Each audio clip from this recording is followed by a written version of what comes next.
Hello friends, welcome back to our channel সবুজ শ্যামল আমাদের গ্রাম। আজ নিয়ে আসলাম সিরা আমাদের জমির ভিতর থেকে ব্লগটা শুরু করলাম। এই যে ধানের বীজ ফেলা হয়েছে আর সুন্দর সবুজ চারা বেরিয়েছে, জমিও তৈরি হচ্ছে। আর বিকেলের সময় সুন্দর হাঁসেরা জমিতে চড়ছে। আর এদিকে আমার মানু চলে আসছে তার বিড়ালগুলোকে নিয়ে। দেখো, সব লাইন দিয়ে বিড়ালগুলো আমাদের পিছনে পিছনে চলে আসছে জমিতে।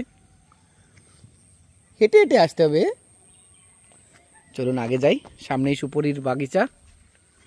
আন্দামানে মূলত দুটো ফসলই হয়, এক ধান আর দ্বিতীয়ত এই সুপুরি।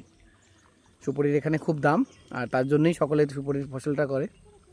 এই যে বাগিচা দেখছেন, ছোট বাগিচা, এখানে বড় বাগিচা সবার বাড়িতেই আছে। এই যে আমার বাড়িটা, আমাদের বাড়িতেও দেখেন আশেপাশে সব সুপুরি গাছ রয়েছে। আমার হেল্প করতে হবে। মানু ধান গাছ ধরতে আসছে, আমি একটু ধরতে চাই। তুমি ধরতে চাও একটু? ঠিক আছে, বেশি নড়াচড়া করো না। দেখো তুমি কিন্তু মেরির উপর দাঁড়িয়ে আছো, এই পাশেও কাদা এই পাশেও কাদা। ডুব করে পড়ে গেলে কি হবে? সারা গায়ে কাদা লেগে যাবে। আমরা একদিন কাদা লাগাতে আসবো, যেদিনকে সবাই ধান লাগাবে। ঠিক আছে, ওকে। কাদা লেগেছে একটু। আচ্ছা, ওর পায়েও একটু কাদা লেগেছে, তা আবার দেখছে। দেখুন কি সুন্দর সবুজ, রংটা এত সুন্দর লাগছে। প্যাক গুলো সব চলে গেছে পাপ্পা, ওরা সব ঘরে চলে গেল, বাড়িতে চলে গেল।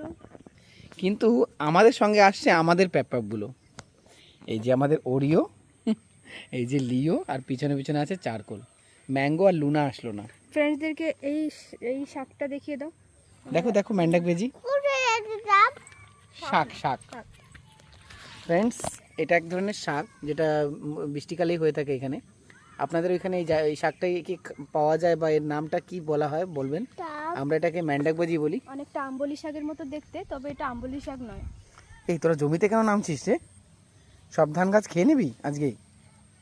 হ্যাঁ লিও, এই তো সত্যিই খাওয়া শুরু করে দিয়েছে। ও একটা গরু, ঘাস খাচ্ছে। তুই গরু কি লিও? গরু কি একটা তুই? এখানে একটা ছোট্ট মানে চার রয়েছে। দেখো, দেখুন লাইন দিয়ে সব পার হচ্ছে। ব্যাস, লিও যেই পার হয়েছে দিল, মানে এক দৌড় দিয়ে সিধা বাড়ির দিকে। এবার মানুর পালা। চলে আসো চলে আসো চলে আসো। এগুলোই হচ্ছে গ্রামের মজার জিনিস, মানে কাদায় পড়ে যাওয়া, চারের মধ্যে দিয়ে হাঁটা, আর এই সুন্দর সবুজ পলিউশন ফ্রি জায়গা। সামনে দেখতে পাচ্ছেন আরেক জায়গায় সবুজ পুরো একটা জমাট বাঁধা রয়েছে, ওইখানেও চারা দেওয়া হয়েছে ধানের।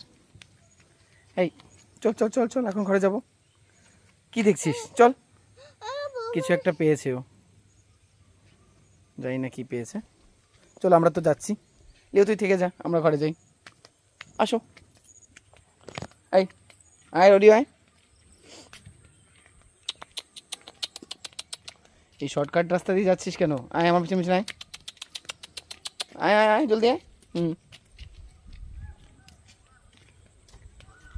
লেজ উঁচু করে দৌড়চ্ছে চারকোল। আসো মানু, তুমিও চলে আসো। কি এটা? কি কোলে করে যেতে চাও? আচ্ছা, মানু এখন বাহানা হয়েছে, কোলে করে যেতে চায়। ফ্রেন্ডস, এখানেই ব্লগটি শেষ করলাম। আপনাদের কেমন লাগলো আমাদের ছোট্ট গ্রামের ধান ক্ষেত নিশ্চয়ই জানাবেন। Bye bye, thank you for watching.